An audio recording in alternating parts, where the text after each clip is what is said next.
Why? Where could your brother be hiding? He's right there. You remember now?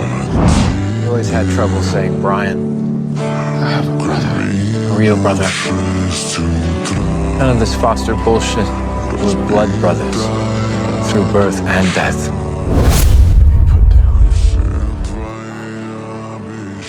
As you go.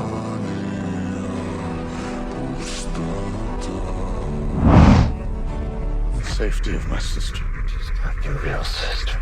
Try to help you break him. I know that. I understand how desperate you are to see him. Hector's right. You come back into his life, you're just gonna bring all of that pain with you.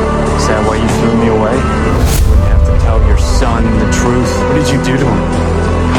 To make him forget his own brother? He was so young, so traumatized, he blocked it all out.